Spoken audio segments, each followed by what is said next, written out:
को एक पावर दी जाती है, सारे एक पैटर्न पर ही निकाले जाएंगे। अब उसके पीछे उस समय क्या संदर्भ रहा होगा, एक व्यवस्था परिवर्तन का ये विषय है। अब इस बारे में तो या तो वो कोई विधायक जो 1976 की असेंबली में उस समय हाजिर और आज भी हाजिर हो, ऐसे मुझे लगता नहीं कोई है कि नहीं है, या तो वो लोग बताएंगे।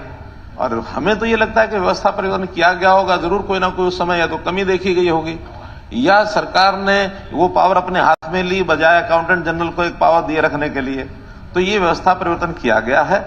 और आज इस संदर्भ में कोई असेंबली में या कोई सरकार के नाते कोई विचार हमारे पास सामने नहीं आया है। हाँ, कोई व्यवस्था परिवर्तन का विषय होता है और उसमें कहीं कोई नया विचार किसी विधायक के सामने आता है, अगर वो उसका कोई प्रारूप, कोई ड्राफ्ट बना करके उसमें चेंज करने के लिए सदन के सामने रखेंगे या सरकार के सामने रखेंगे, तो हम जरूर उस पर विचार करेंगे। अंतोगत्वा हित में, लोक हित में, सदस्यों के हित में, सरकार के हित में अगर कोई व्यवस्था परिवर्तन करने की बात आएगी तो जरूर करेंगे। अभी इस विषय पर हमारा कोई विचार भी नहीं है और कोई हमने इस पर सोचा भी नहीं।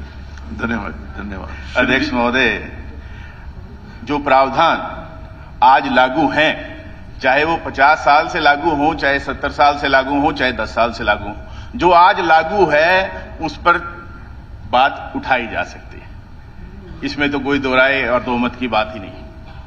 जहां तक माननीय मुख्यमंत्री जी ने कहा कि एक सिस्टम था कि जो हमारे महालेखाकार हैं उनके माध्यम से स्वतंत्रता से पात्रता की जांच होती थी कि किसी भी राजपत्रित अधिकारी कि उसकी प्रमोशन, पदोन्नति के समय या उसके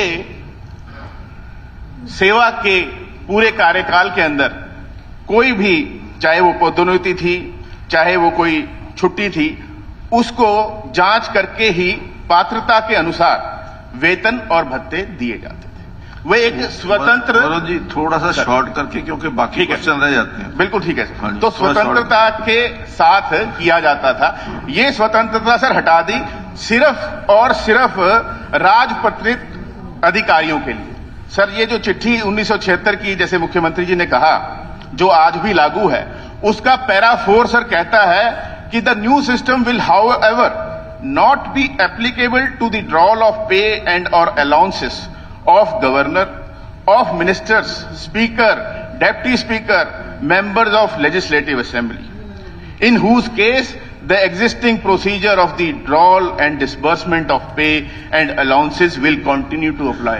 जब विधायकों की तो जांच महालेखाकार करेंगे क्योंकि वो स्वतंत्रता से जांच करते हैं, तो ऐसा क्यों नहीं, जब मंत्रियों की जांच कर सकते हैं, गवर्नर साहब की जांच कर सकते हैं, तो राजपत्रित अधिकारियों की जांच क्यों नहीं हो सकती अध्यक्ष महोदय? ये मेरा सवाल है। माननीय अध्यक्ष महोदय, जैसे मैंने बताया कि कोई विषय के परिवर्तन में अगर कोई किसी मान्य सदस्य के मन में कोई विचार है कि ऐसा करना चाहिए, तो विषय अगर ये ड्राफ्ट बना करके हमको देंगे तो हम विचार करेंगे। इस समय तक हमें इसमें कहीं कोई ऐसा विषय नहीं आया है कि कहीं कोई बहुत बड़ी गड़बड़ हुई हो। वो चाहे एजी, कभी अगर एजी ऑफिस ने भी कोई विषय ऐसा ध्यान में कराया हो कि किसी गजेटेड ऑफिसर में इसने गड़बड़ कर ली है और उनको अधिकार दिया है, या फिर किसी के ऊपर उसका अधिकार है, किसी के ऊपर नहीं है, ऐसा कोई व्यवस्था परिवर्तन के विषय में हमेशा हम स्वागत करेंगे। कोई अगर ड्राफ्ट देंगे तो विचार करेंगे।